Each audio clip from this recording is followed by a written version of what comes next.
বলছিলাম যেগুলো সুন্নাত ছিল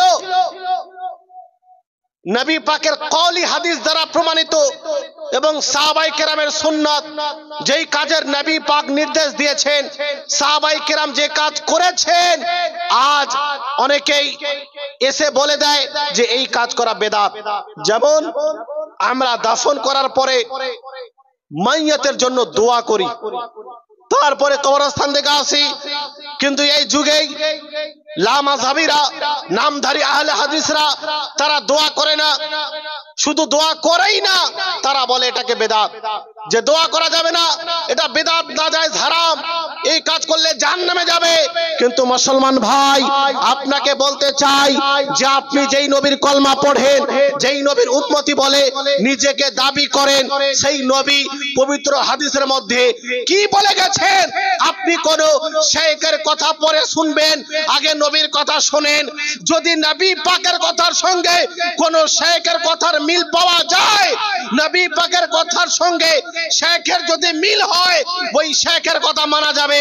আর ওই ঘন্টাওয়ালা শেখের কথা যদি হাদিসের বিরুদ্ধে যায়, নবী পাকের বিরুদ্ধে চলে যায়, ওই শেখকে মানা যাবে না, ওই শালাকে, ওই শেখকে তালাক দিতে হবে, ছাড়তে হবে।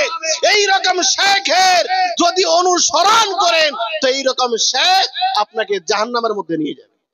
নবী পাক হাদিসের মধ্যে কি বললেন যে দাফন করার পরে দোয়া করা যাবে কিনা?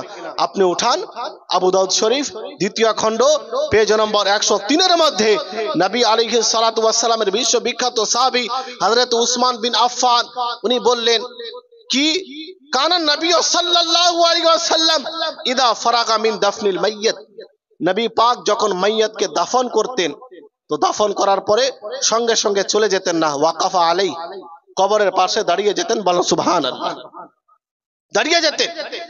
দাঁড়িয়ে যাওয়ার পরে কি বলতেন? সাহাবায়ে কেরামকে সম্বোধন করে বলতেন, ইস্তাগফিরু লি আখিকুম, হে আমার সাহাবায়ে কেরাম, তোমরা এই তোমার ভাই মাইয়াত, তার জন্য দোয়া করো। কেন? ফা ইন্নাহু আল-আন ইউসআল, কেননা এখন তাকে কবরের মধ্যে প্রশ্ন করা হবে। যেহেতু তাকে কবরে প্রশ্ন করা হবে, এই জন্য তোমরা তার জন্য দোয়া করো, যেন সে সমস্ত প্রশ্নের জবাব দিতে পারে। আল্লাহ পাক যেন তাকে আযাবে না, যেন তাকে আপনার কি বলে জান্নাতের মধ্যে নিয়ামত প্রদান করে, এই জন্য তোমরা দোয়া করো। বুঝা গেল নবী পাক দাফন করার পরে দোয়া করার নির্দেশ দিয়েছেন। সাহাবায়ে কেরাম এই কাজ করে প্রমাণ করেছেন যে এই কাজ করা নাজায়েজ না, হারাম না, এই কাজ হলো নবী পাকের এবং সাহাবায়ে কেরামের সুন্নাত। এই কাজ করলে মৃত ব্যক্তির আপনার কি বলে উপহার হয়, উপকার হয়, বলেন সুবহানাল্লাহ, উপকার পায় মাইয়া। নবী পাক এর নির্দেশ দিয়েছেন, কিন্তু যেই কাজের নির্দেশ নবী পাক দিয়েছেন, আজ ওই কাজকে অনেকে বেদাত বলছে। তো এই বেদাত এরা তৈরি করেছে, বানিয়েছে নবী পাকের হাদিসকে বাদ দিয়ে, নবী পাকের হাদিসকে ছেড়ে দিয়েছে। সাহাবায়ে কেরাম তারা ওসিয়ত করে যেতেন যে দাফন করার পরে আমাদের জন্য দোয়া করবে। আপনি মুসলিম শরীফ উঠান, মুসলিম শরীফের মধ্যে হযরতে আমর বিন আস উনি ওসিয়ত করেছিলেন নিজের সন্তানকে, ইদা দাফানতুমুনি ফাশুন্নু আলাইয়া তুরাবা শান্না, যে যখন আমাকে দাফন করে দেবে হে আমার সন্তান, তো শোনা দেওয়া 5000, তার স্বামী মারা গেছে, তার জন্য দোয়া করতে বলেছে। মাশাআল্লাহ। তারই মেয়ে হাসানা, নামটা কি বললেন? হাসিনা বেওয়া, হাসানা বেওয়া 5000 টাকা নিজের স্বামীর জন্য দান করেছেন। আল্লাহ পাক যেন ওনার স্বামীকে জান্নাত দান করেন, বলেন আল্লাহ। তার মেয়ে 1600 টাকা নিজের পিতার জন্য দান করেছেন।